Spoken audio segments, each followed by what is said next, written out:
Welcome, everybody. Thank you for tuning in to another episode of the All In Podcast. I'm one of your co-hosts, Eli Cooper. I'm joined by, and as always, my other co-host, Mike Badzik. How's it going, man? Going great. Good to see you, brother. Awesome, man. Awesome. And today we are joined by a special guest making his second appearance on the pod, my guy, Richard Muldrow. So if you're tuning in on audio, you'll hear him throughout the pod today, and on video you can see him there at the bottom of your screen. How's it going, man? Everything's going good. Everything's going good. Just getting ready for the school year. Yeah, so obviously for anyone who caught the last episode you were on, knows that you're a teacher. So that's a pretty big debate topic going on right now, is should schools be in session or in person, remote, however. So what is your school doing currently? Are you guys remote in the classroom? How's that working out for you guys?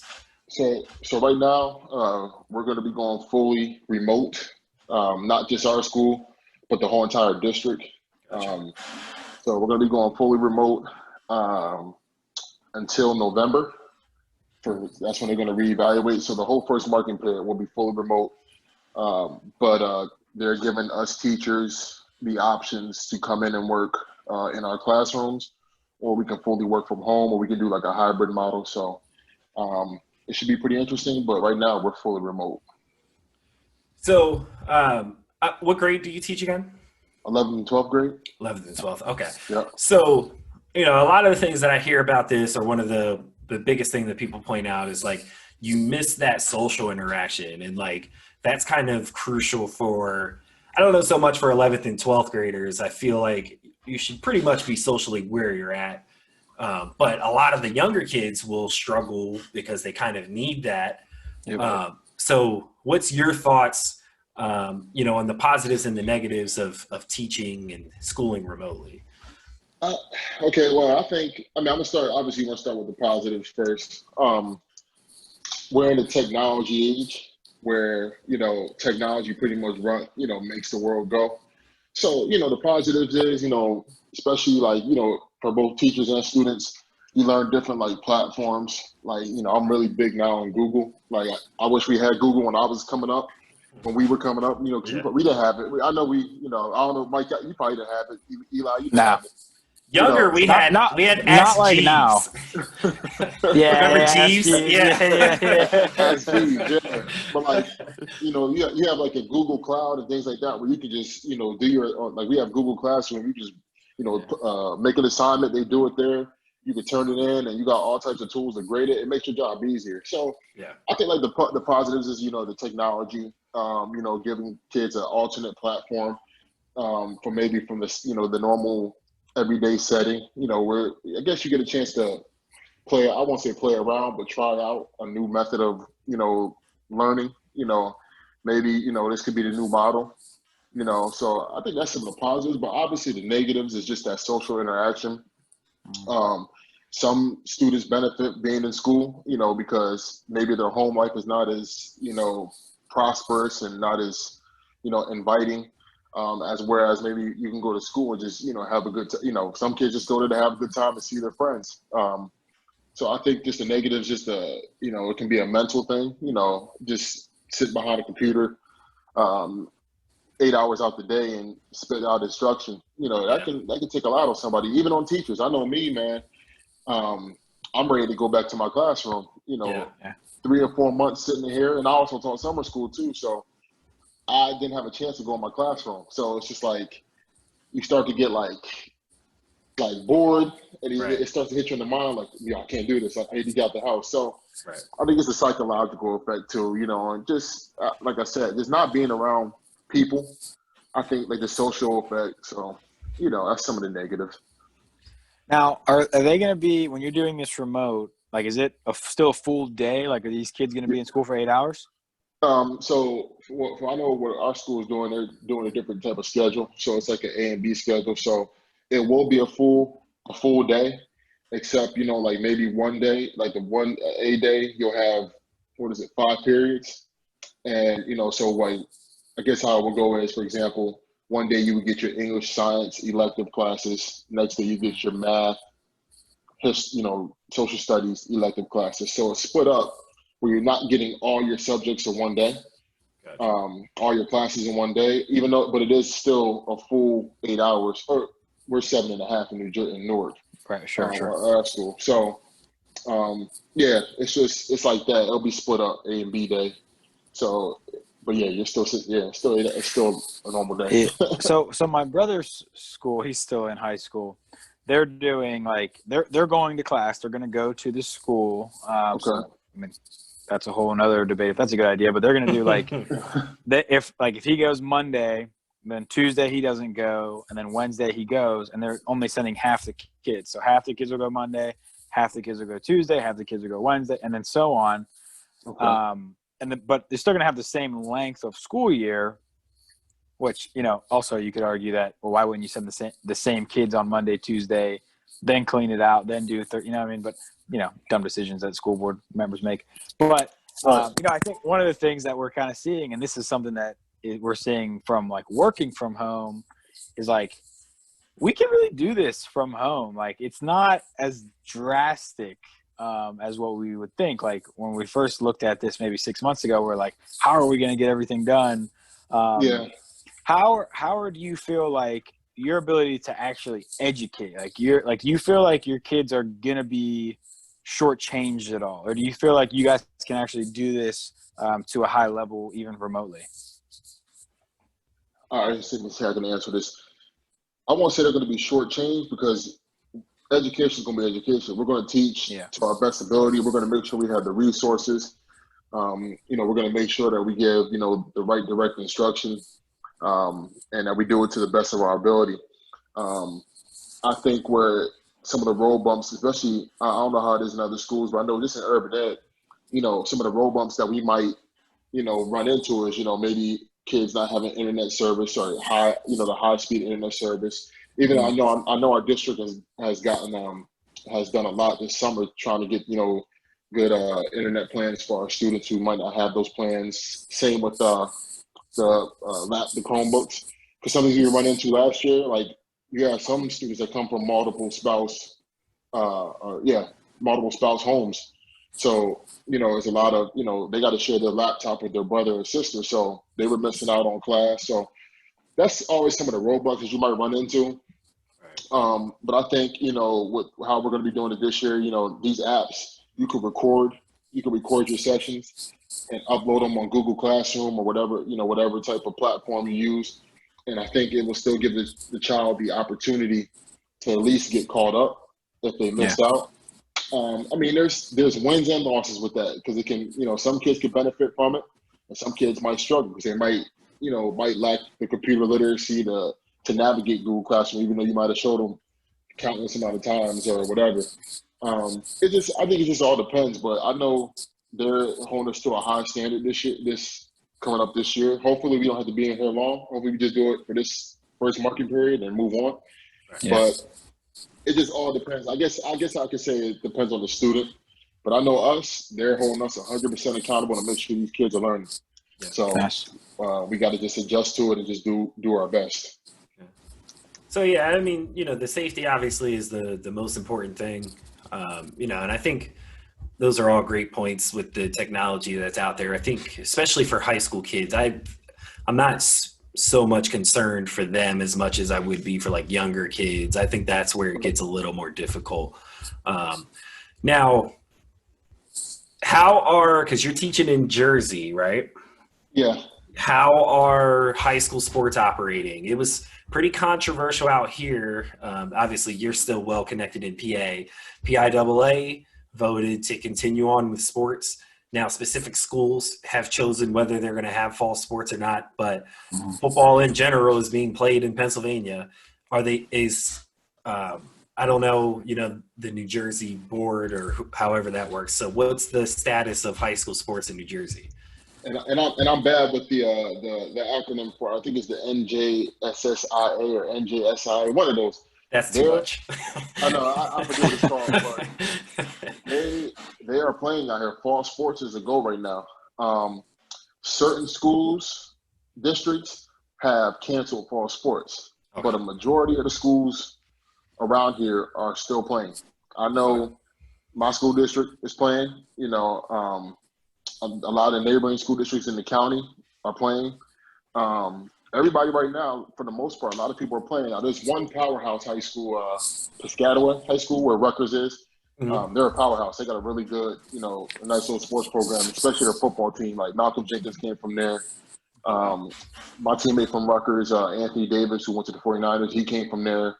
I mean, they got a lot of Kyle Wilson. There's a lot of guys that came out of there that went to the NFL, college and NFL. Right. Yeah. So they shut down fall sports. And what we're seeing, you read the newspaper here, the NJ, I get on NJ.com. You know, we have Penn Live MPA. Mm-hmm. A lot of kids from some of these schools that might have shut down are, transferring out. They're going to like a private school or a neighboring school district. So right now, man, fall sports is a go.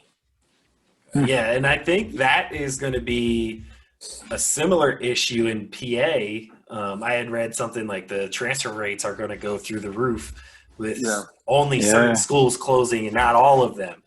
I think it's weird though, like that you're still going to have fall sports, but like one of the best teams isn't going to be in it. So like you might win a state championship, but then it's like, okay, well, you didn't really play the best teams because some of them closed down. You know what I mean? So it's just like there's the fairness in it isn't quite there.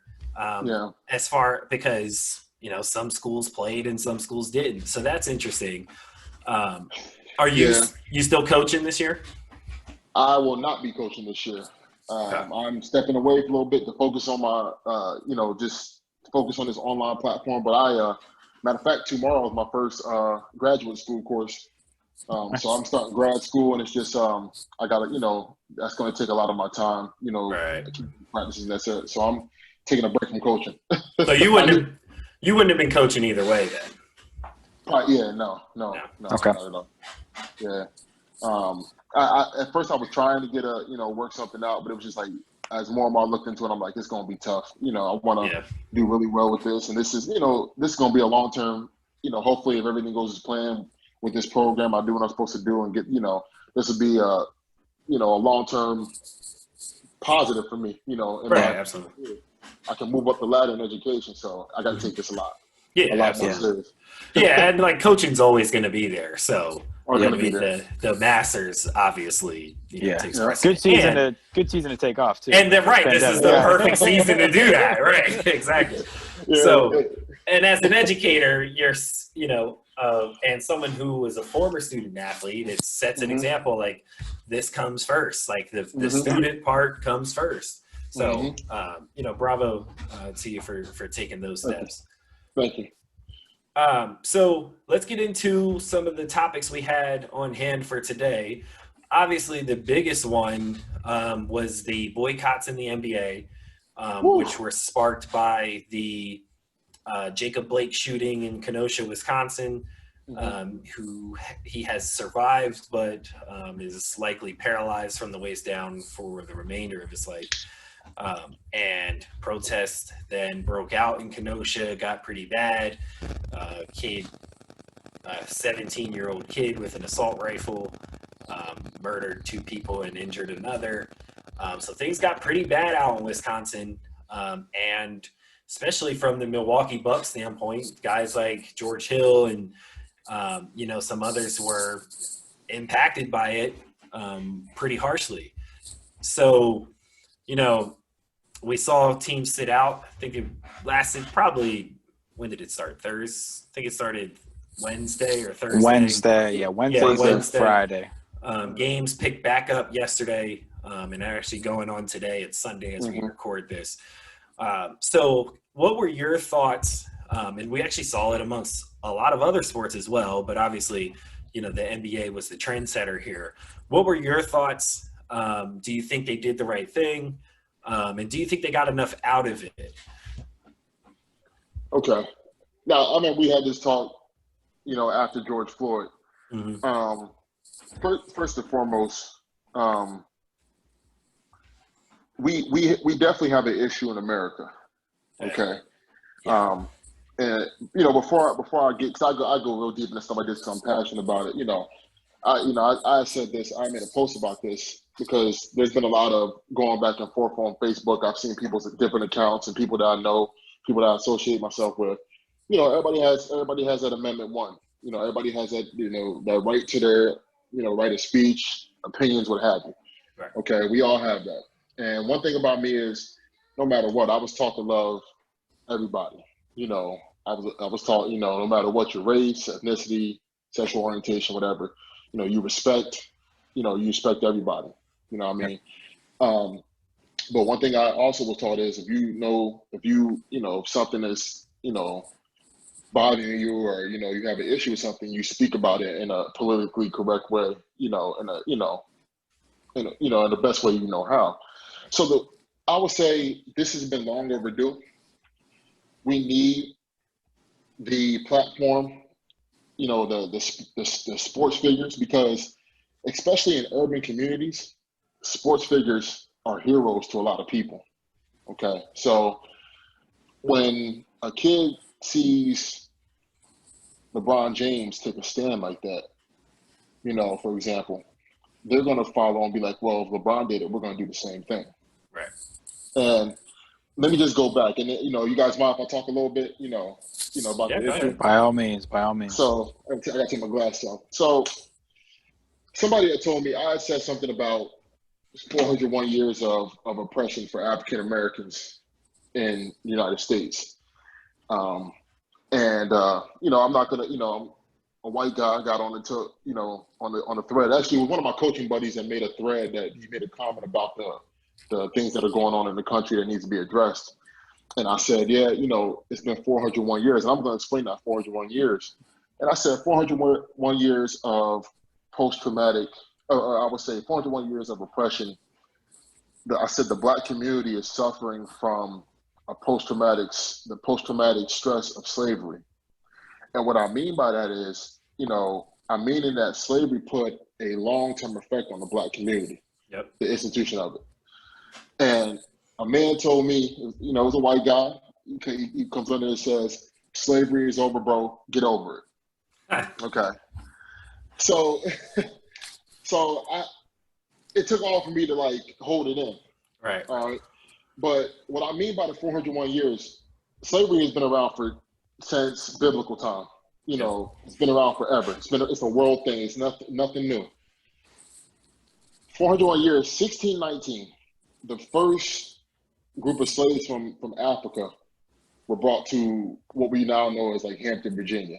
It was called there was a seminar I went to in Newark called the 1619 Project. So right now it's 2020.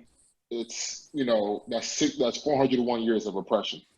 Now, what I mean by that is that there's a letter that I tell everybody to read, because it kind of sets as a blueprint of how the Black American, like how Black America was built, I guess you could say. Like the Willie Lynch letter. I don't know if you guys ever heard of Willie Lynch letter.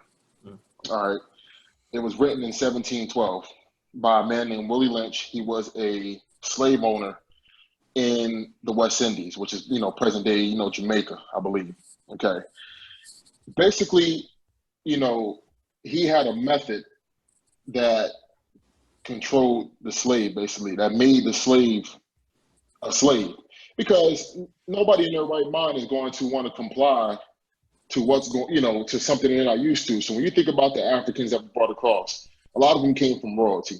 You know, a lot of them were maybe descendants of kings, queens. Some might have been queens, queens, depending on, you know, their status in Africa, as far as like maybe they might have lost a battle or a war, and they're the prisoners of war of that tribe. They might have been stripped of who they were there, and then they were sold into slavery. That's usually how it sometimes went down. So Willie Lynch's method, when he came to America, because America was having trouble, they were having trouble with their slaves. Like they were like being unruly, unjust, whatever. So he was like, I have a blueprint, a map for you to follow that's foolproof. We called it foolproof. And, you know, he said, you know, if you follow my method, you know, anybody, it's simple. An overseer or a servant can apply it to your slave. And the one thing that I take away from it, it said that if you do this correctly, you will be able to control your slave for the next 300 years. Okay, you got to read this. It said you will be able to control your slave for the next 300 years. So we say, okay, that was 1712 when it was written, right? Right. What's 300 years? 2012. 2020. Or Okay. 1712? Yeah. You said? Okay. Yeah, 2020. Yeah. So that right there, it was the blueprint. And if you guys read it, man, it's deep, man. It talks about, like, you know, it just basically teaches the slave to hate himself, basically. You Yeah. know, black male against black female, old black male against young black male. You know, treat them not to love themselves, but to love master. I mean, it's deep. And when I say post-traumatic stress, the black community, in some way, somehow, has never recovered from slavery. Okay. I know people say we need to get reparations, but you can't. There's not enough money. There's not enough money in the world that can replace 401 years of repression. I don't care what anybody says. I don't care what anybody says about we never got our 40 acres and a mule. What I mean by that is we were 100% stripped of who we were. Yeah. For example, and I take pride in who I am. You know what I mean? There's no doubt about it, but I've been doing some research on my family. Okay. And my family originated from South Carolina. There's a plantation down in South Carolina, in Sumter, I believe, that was known as the Muldrow plantation. Okay.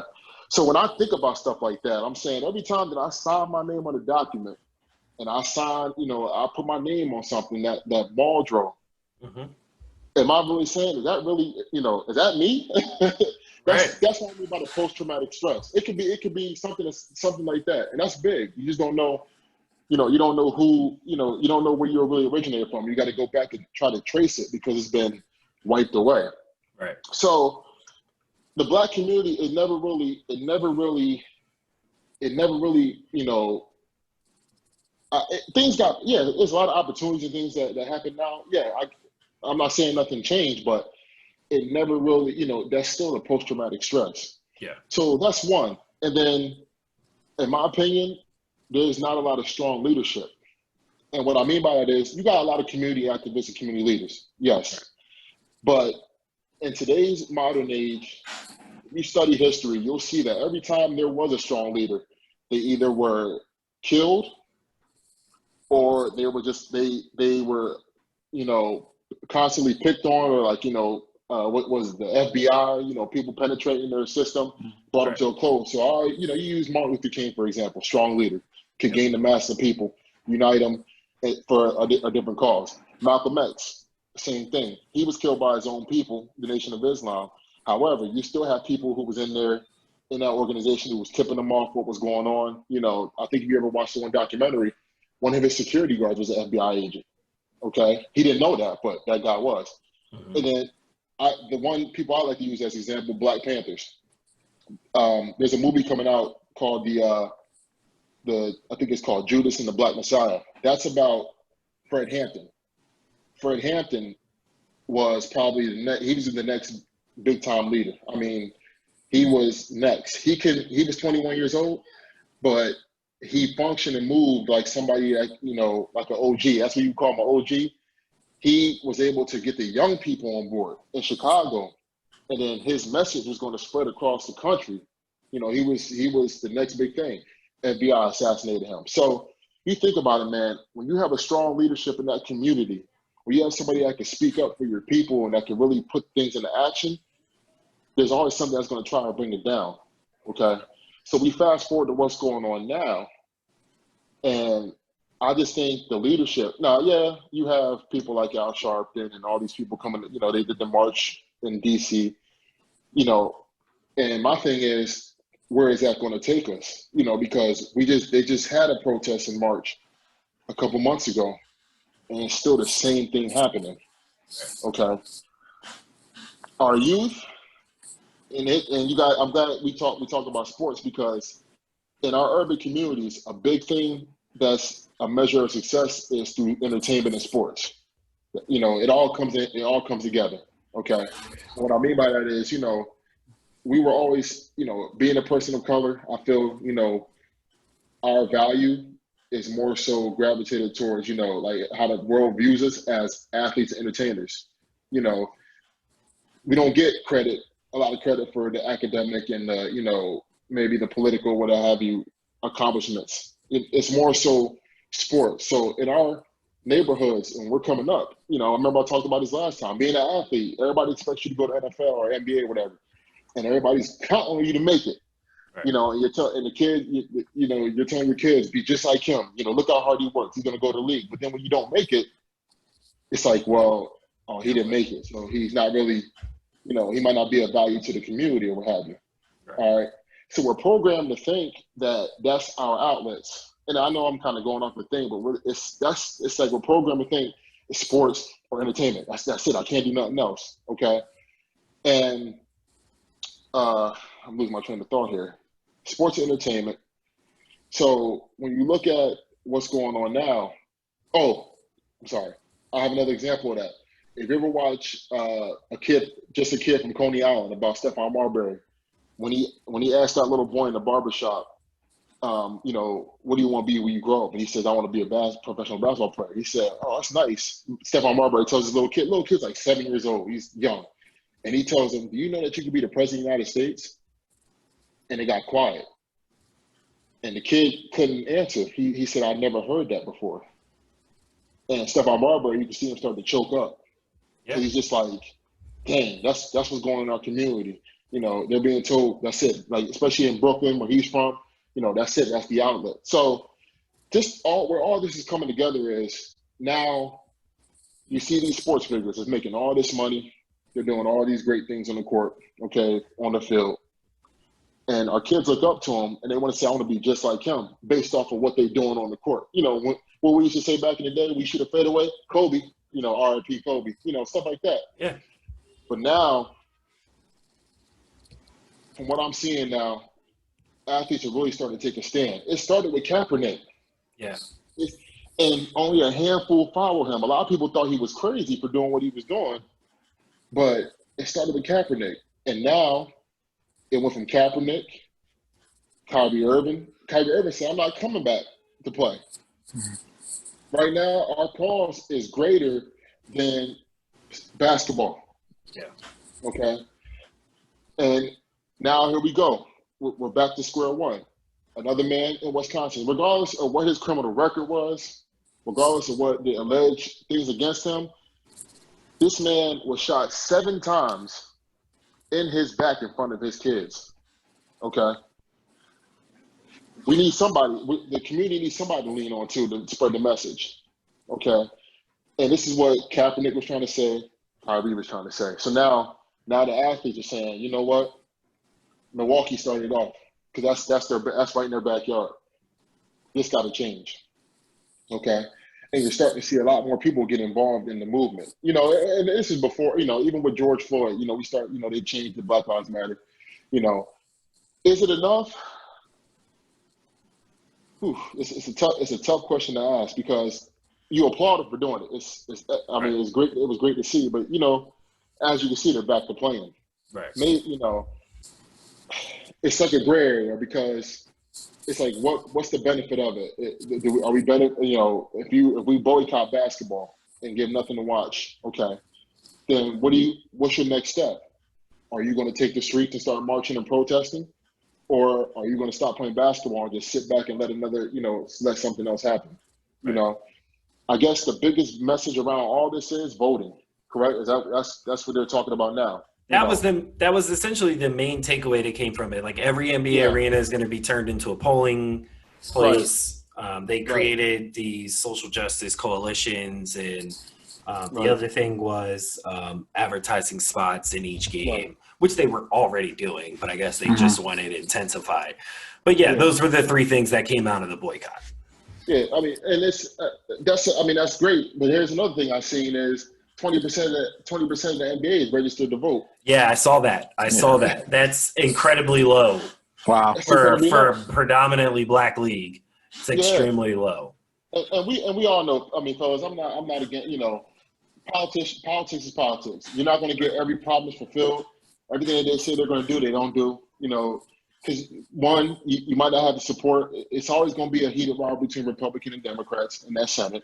So whoever has a great idea, it might get turned down. You know, that's just the reality of what's going on. So we know we're not gonna.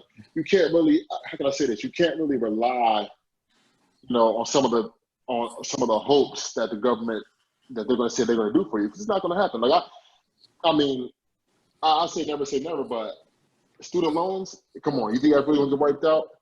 If it does, you know, you know what I mean? I'm hoping so. That's picking up some steam. It ain't gonna happen in the next 4 years. I don't. Yeah, I mean, I don't know that Biden's progressive enough for that, but especially for graduate school, I take it. You know, I would like to see that happen, but I mean, I'm just saying, you know, we can't rely on everything. But I know for sure, I know people I know people personally who didn't vote and are complaining about what's going on right now. yeah. Okay. So you got to vote. All right. If you know that you have that amendment right, 15th Amendment right, all men, women. You know, well, women didn't come till the 19th, but everybody has the right to vote. Boom, you got it. You know, I mean, as long as you're a U.S. citizen and you're 18 years of age, what have you, and you don't have a criminal record. You know what I mean? All that. But it's just, I just think that in our communities, you know, and it's all ties into each other. You know, our kids have been programmed, especially in the urban community, they've been programmed that they can only succeed in two avenues. We just need to have that more exposure now. You're seeing NBA players get up there on a social platform and talk, you know, and you're seeing a lot, you know, whoa, these guys are actually educated. You know, these guys actually can speak, you know, and they can motivate, you know, and they're showing, you know, LeBron. I always use LeBron for an example, because like he's taking everything, you know, he's taking his money and putting it right into his community. I think that's big too. You know, a lot of these urban areas don't have the resources to give those kids more opportunities. And, you know, sometimes when people make it out, you know, they might do a camp or what have you, but sometimes that's not enough. Sometimes you might actually need somebody to come in and build a community center that has, you know, the resources for people in the urban community, you know, to benefit from. You know, LeBron has that I Promise school where, you know, every kid from that school when they graduate has a free ride to Akron. You know what I'm saying?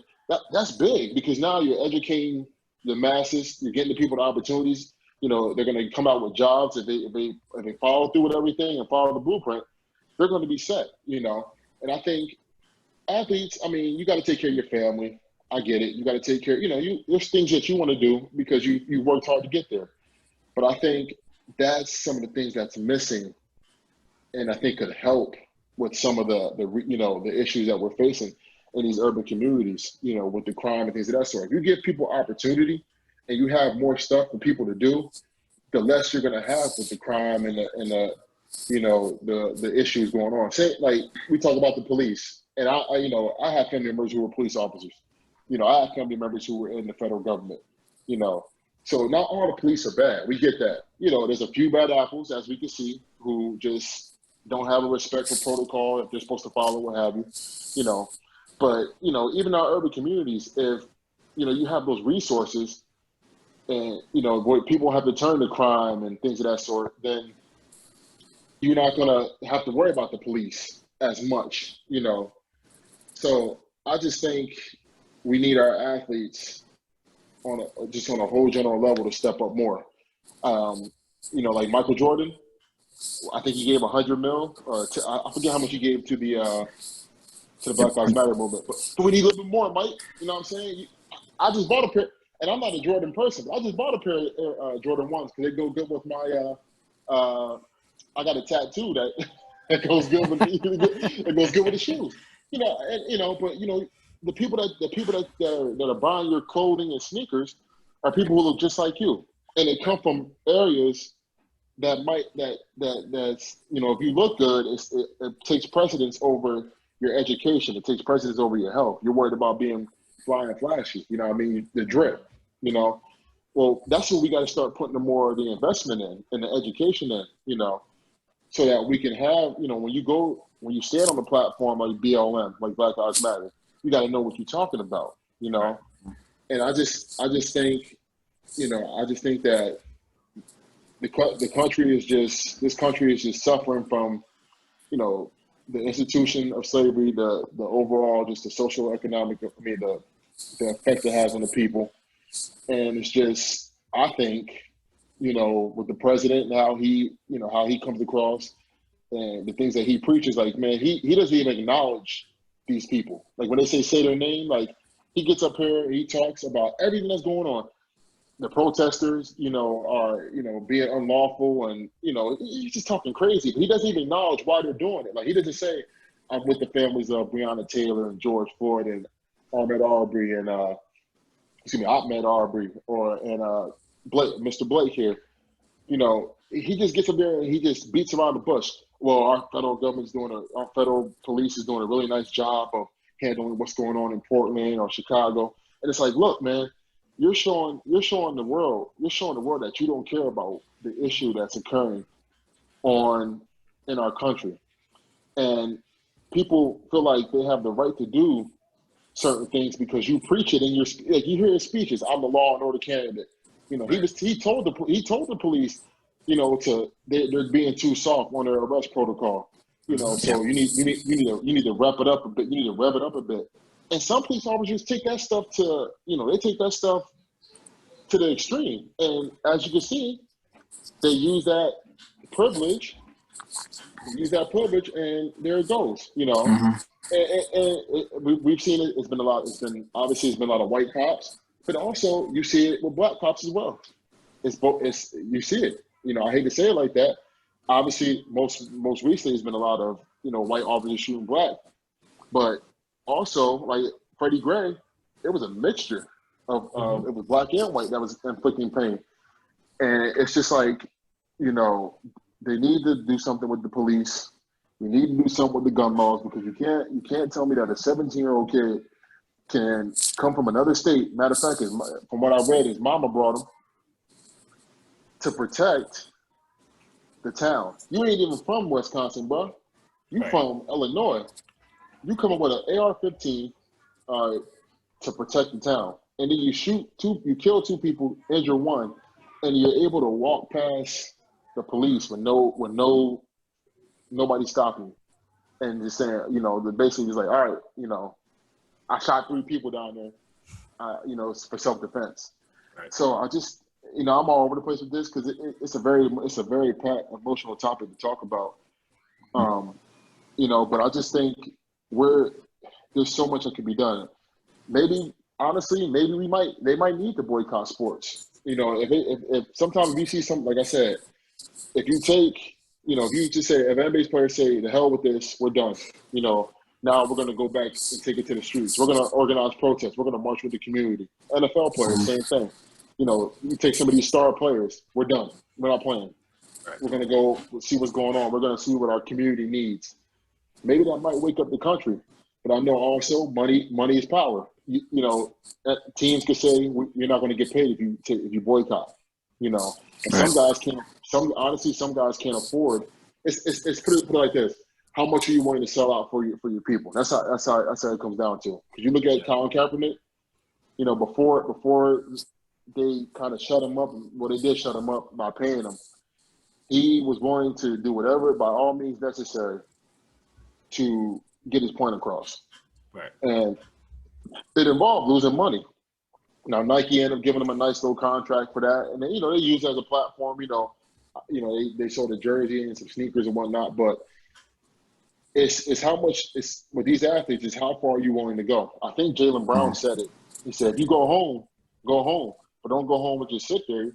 Right. If you're talking that you're going to do this, then you need to be out there in the community in which you serve. So it's a tough topic to talk about. Right. Yeah. But, and I'm just blabbering on, so y'all can just, whenever you guys. But I just think, it's as far as the boycotts go. I thought they were a nice gesture. I thought the NBA clearly got some good things out of it.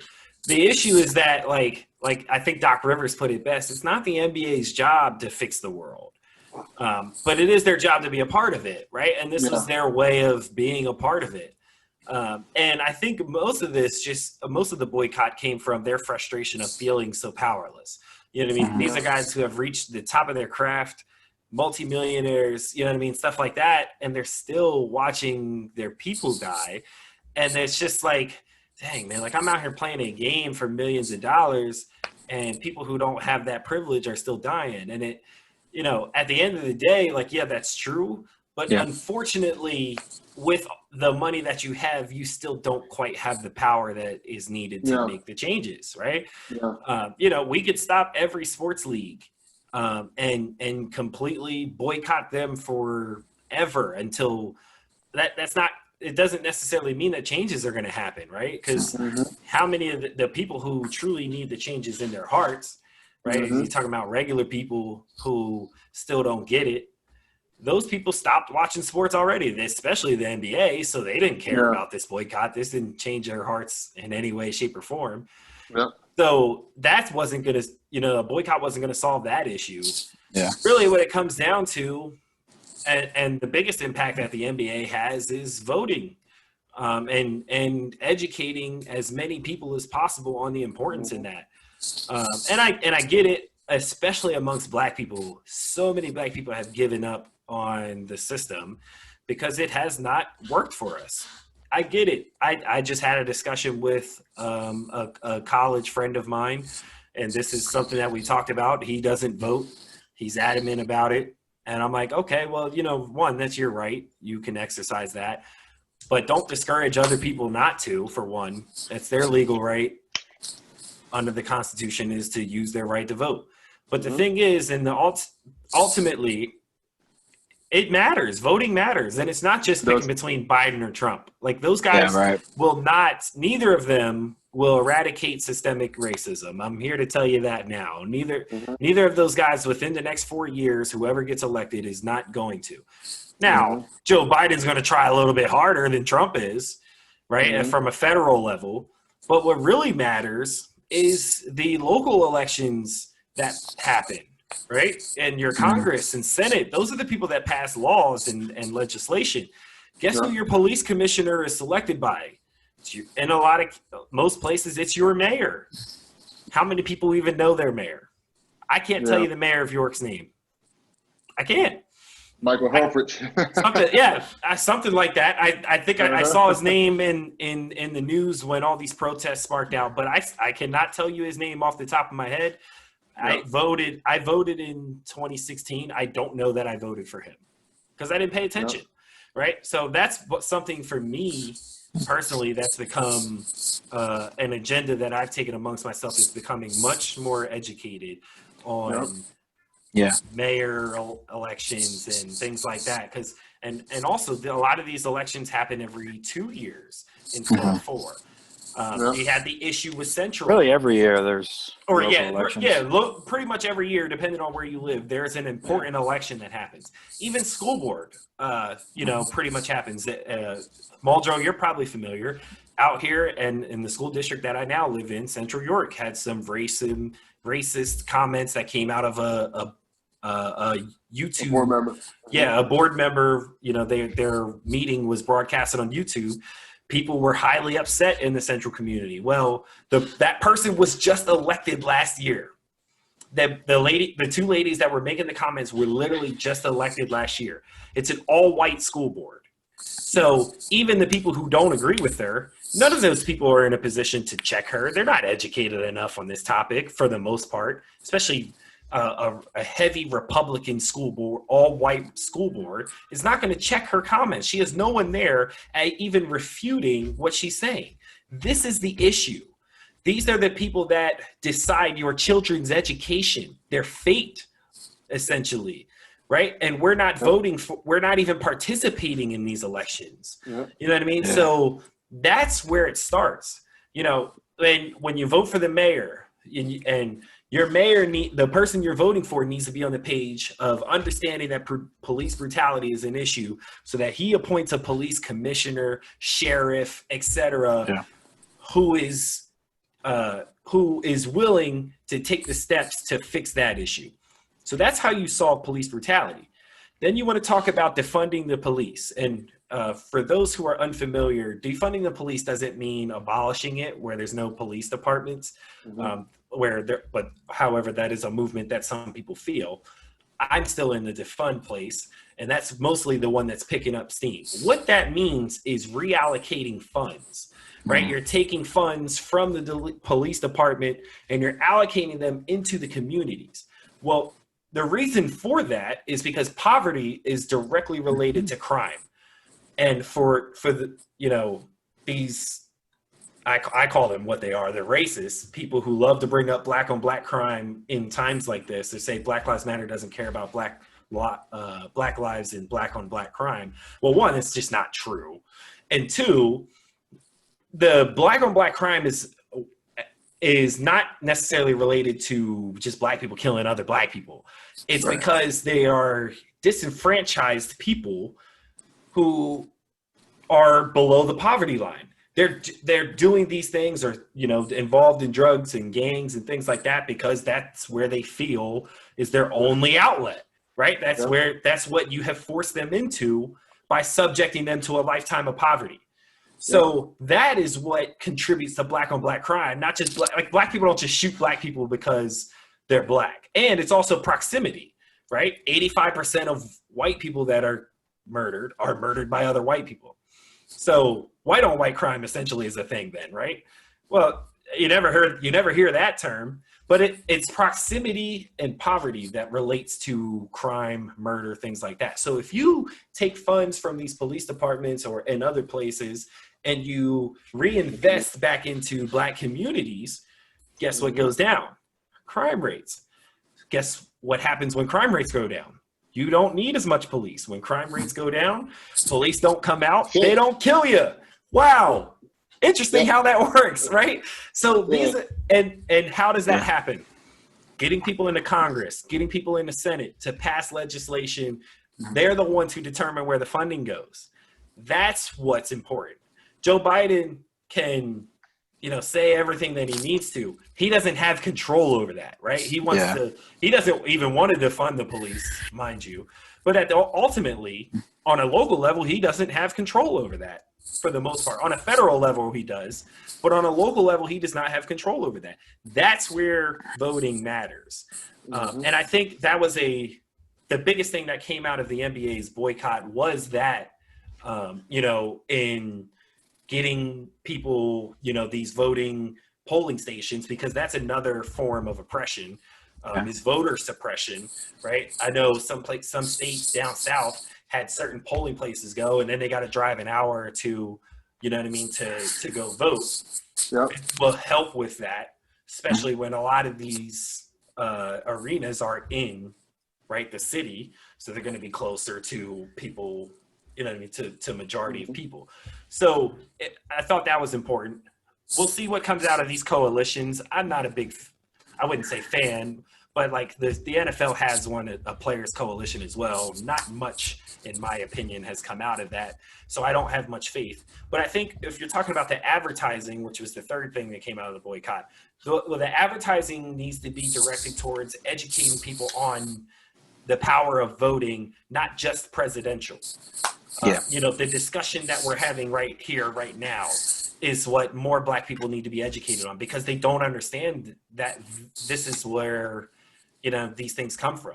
So you got to get young progressives into local government, or, progressive candidates into local government who actually have ideas and solutions.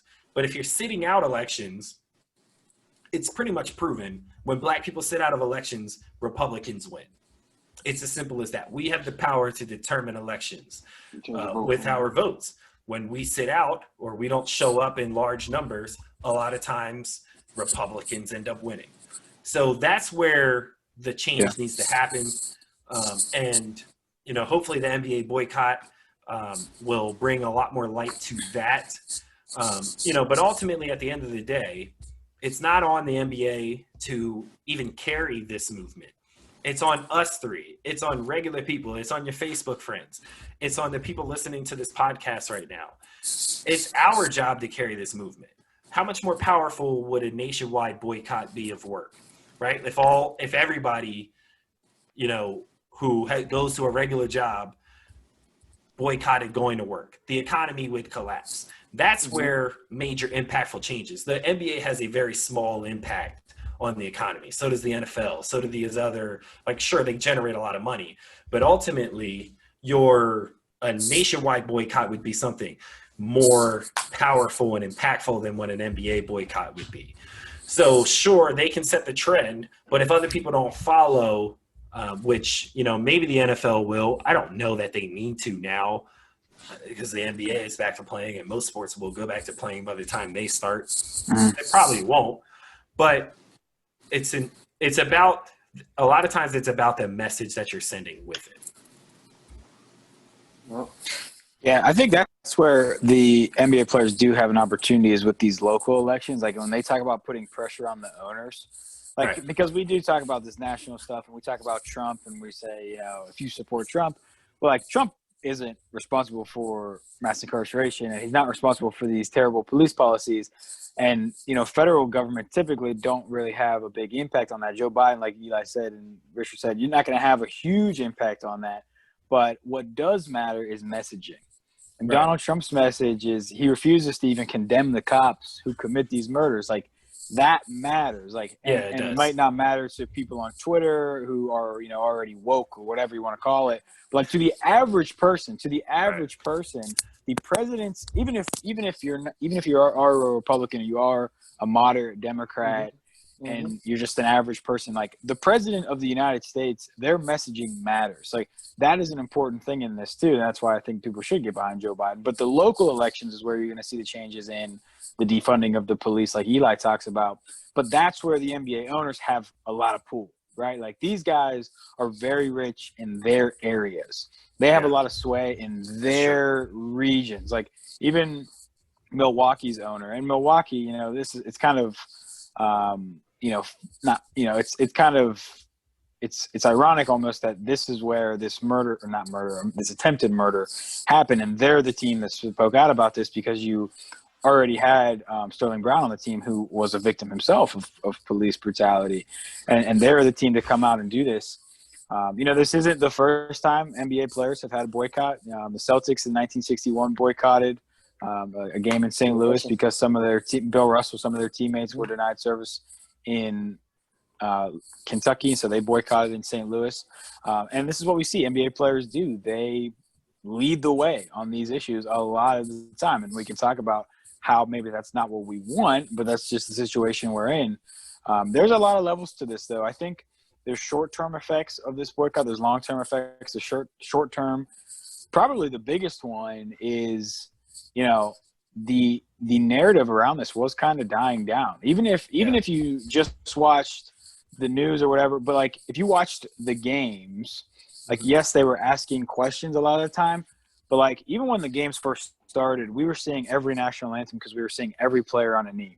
Yep. They really stopped showing those actually. Like in the past few weeks here, like they weren't even showing the national anthem anymore. Like it had certainly died down to a degree, the attention on the social injustice and what it was meant to be when the players first showed up. So I think the players taking a step back and saying, this isn't working to the extent we want it to. And not only does it force, you know, these games to now refocus on it to a higher degree, but it also, what it does is Wednesday night, Thursday night, on your local news channel or whatever channel you're watching, instead of normal stuff where they wouldn't talk about NBA at all, they're saying like NBA players are boycotting playing. So like it's like that's the thing where people are like, well, like the NBA's audience, their mind is already made up. Like the people that are watching the NBA, like they don't care. Well, like it's not only them now because now they've invoked this boycott. Now every news channel is saying NBA players are boycotting. So even if I'm not someone who watches the NBA, see, I hate the NBA already, just, you know, not even because of the Black Lives Matter. Maybe that's a part of it. Maybe I just don't really like basketball, but I'm just watching the news on a whatever Wednesday night, Thursday night, and they say, you know, players boycott. Well, and then they say because of Jacob Blake shooting. Well, maybe I don't have Twitter. Maybe I didn't see the video. I go watch the video now, and I'm thinking, holy shit, what is going on? Okay, maybe these guys have a point. Maybe something's going on here, and I need to start paying attention. So that is an actual short-term, immediate impact that I think means something. The long-term stuff is kind of what we're talking about with the voting, the owners. Now, I think that it's tough for them to say, for those players to say, we're going to sit out the rest of the playoffs, especially because, you know, that decision, as we talked about this before, Eli, on previous episodes, that decision affects salary cap long-term, which affects everybody in the league, not just the players who would be deciding to sit. I'm sure they might be on board with that maybe, but you kind of can't really make the decision for everyone else. So you're kind of forced to at some point, unless you can get everybody in agreement in the NBPA, you're kind of forced to go back eventually. But I think the boycott definitely served a purpose, and certainly was on board with what the players decided. And if they wouldn't have boycotted, I'd be supporting them as well. Agreed. And that's just part of the position they're in. Yeah, and that's a strong point, Mike. That I will admit I didn't consider. Is that the news of the boycott reaches a broader audience. Plus, then all the details about it. If you follow Shams or Waj, they were going into all the details of the behind the scenes of the negotiations and stuff like that. So that was all. That's a solid point. So, I'm glad they did it. Hindsight being 2020, I'm glad they did it. We wouldn't be sitting here talking about it right now if it didn't serve a purpose. So, it makes sense, man. It's important to keep the conversation going. At the end of the day, never let anyone, forget that Black Lives Matter. Because this is bound to happen again. It's going to happen again when we will have the same things happen. But again, man, these upcoming elections are much more than just presidential. While that's obviously important, these local elections and things like that are important as well. So I hope that message of this podcast and this boycott from the NBA comes across clearer than anything else you might have heard. So I think that's probably a good place to wrap up. Muldrow, any additional comments, thoughts that you wanted to leave the listeners with today? No, I think you guys, I always love coming on here and just talking to you, both of you guys, man, because it's just so real, down to earth, and, it's comfortable. It's like we're sitting at Starbucks having a cup of coffee and just talking issues. So I love it. Yeah. Appreciate you coming on, man.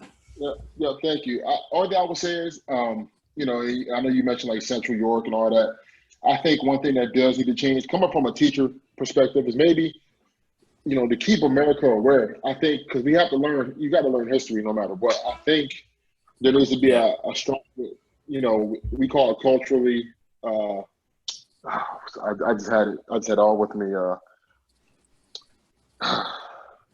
forget what it's called, but I forget. It's been long for me to, I'm just going through all the stuff, doing things, running around.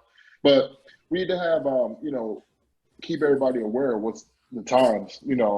I think school districts need to have, now I know some of the hard things is also, you got to look at the the demographic of places, but you need to require teachers, especially in social studies, to teach more about Black history. I know certain people's probably coming up, depending on where you're at, your classes were, Black History Month. All right, here we go. Slavery was bad. Lincoln freed the slaves. Excuse me. Right. Slavery was bad. Harriet Tubman was a conductor of Underground Railroad. Lincoln freed the slaves. Martin Luther King's "I Have a Dream" speech was, the aha moment for the civil rights. Right. Obama elected president. Right. Okay, it's kind of more so focused on the positives. Yeah. Sometimes a lot of things happen out of just pure ignorance. People don't know people don't know.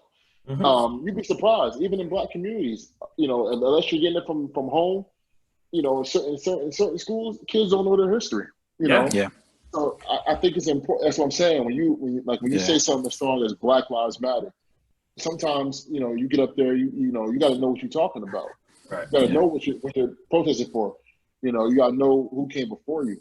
And I think that, especially Central York, man, that was amazing to see, where you have a high population of African Americans. To hear somebody talk, like, I would probably pull my kid out of there after hearing that. Like, you're not going to that. Yeah. Well, the 1619 project that you talked about, I think is going to be really important. I know a little bit about that. It kind of is an American history teaching centered around slavery and the impact. And, it kind of shades away from the traditional American exceptionalism, which is just, you know, forced to us. And I think that's what Trump kind of prescribes to, which is why he won't criticize anything like that. American exceptionalism, it really challenges that. And until you're able to challenge that, you're just not going to be able to you know, be up to speed on these social issues. Yeah. And I think, Eli, what you were saying with the community, just having the resources, I come over here nodding, but that's what I was saying earlier. You know, if there's no, like you said, defunding the police and everything, you gotta, especially in urban communities, man, you gotta have the resources. Period. You know, you look at all these cities, Detroit, Baltimore, you know what I mean, Philly, you know.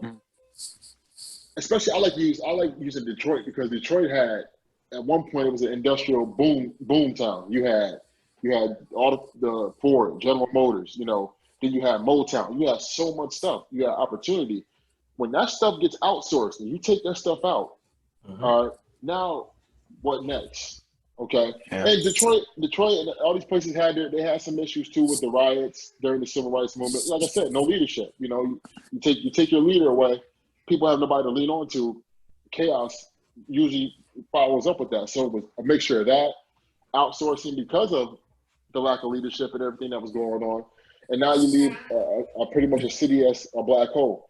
And that's what we're seeing in these urban communities across the country. Now, one thing you are seeing is now what we used to call white flight, where whites were flocking to the suburbs. Now what they're doing is they're doing something called gentrification, where they're taking the property value and increasing it, moving you out, giving you a certain amount of money, moving you out, and they're rebuilding everything and they're coming back in. Like North Philly, I keep hearing about Temple. My grandma's whole neighborhood. Yeah. Bruh, there was a little park down the street from my grandma's house.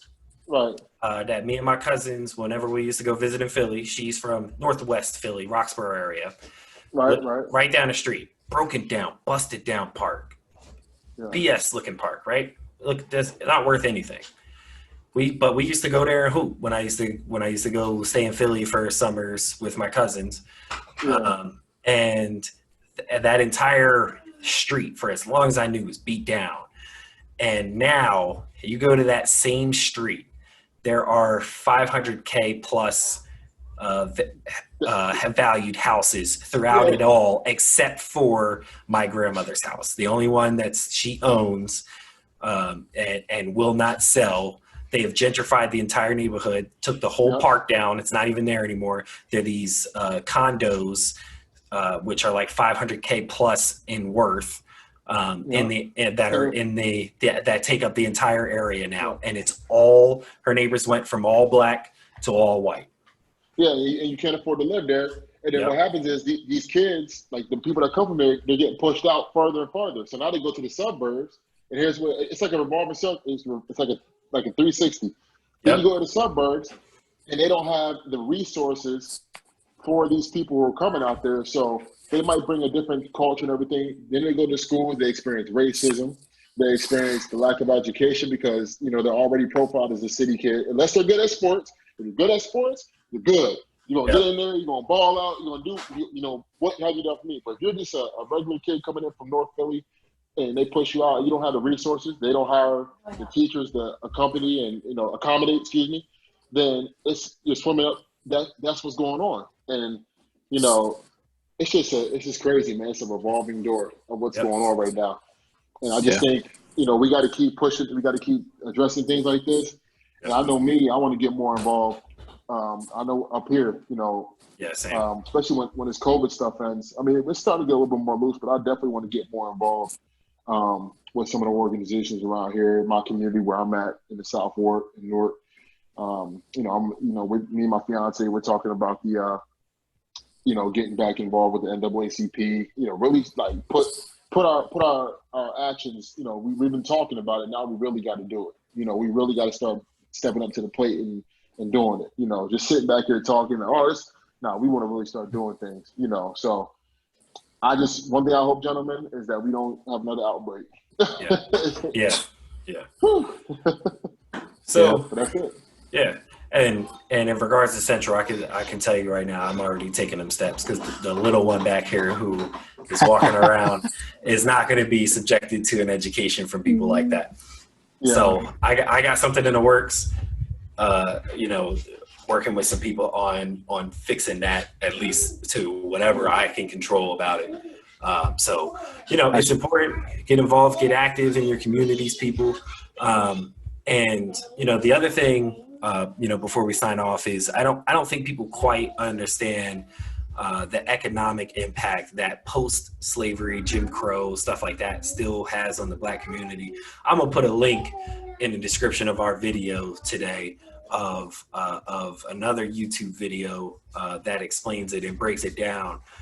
Because slavery might be over, bro, but Jim Crow's impact on the Black community never ended, and we went 200 plus years of uncompensated work. So you can't sit here and act like that 200 years after slavery ended almost, that doesn't still have an impact on Black communities of all the lost wages that we didn't get during that time. Yes, that still matters. We didn't get a chance to create generational wealth off of the labor that you took from us. So, these kind of things are important, man. I'm glad the NBA brought light to this issue and magnified it again, for us. So I think that's a good place for us to stop. For those tuning in, again, this episode is brought to you by the All In Network. Make sure you check out our website, allinnetwork.net. Where you can find the audio versions and video versions of our other podcasts, which is All In Politics, Real Deal Radio, the Rain and Bliss podcast, and the newest Beast Gaming podcast. You can find their latest videos and all of their audio there. That link will also be in the description of this video, so check that out, and even the articles on our blog will be available for you guys there. Yep. Mike, any words before we sign off? No, I appreciate the opportunity to talk with you guys, Richard. We definitely appreciate you coming on, man. We're hoping that you can, we want you to be a little more regular on here. We love having you. We love your insights. So we really appreciate you, man. Just let me know when you need me. I'll be following you on Twitter, and I'll be liking and reposting. But I tell you what, Mike, you can tweet. See my language. You can tweet your ass off, man. I can't keep up with Mike, man. I said, he's tweeting something. I'm like, look. I said, Mike, tweet. Always got something to say, man. But thank you guys for having me, man. I appreciate it. Yeah, no problem. Follow us on Twitter at all_in_pod, Instagram at All In Network, Facebook at All In Media Network. Thank you guys for tuning in to another episode, and we will see you guys again on Thursday.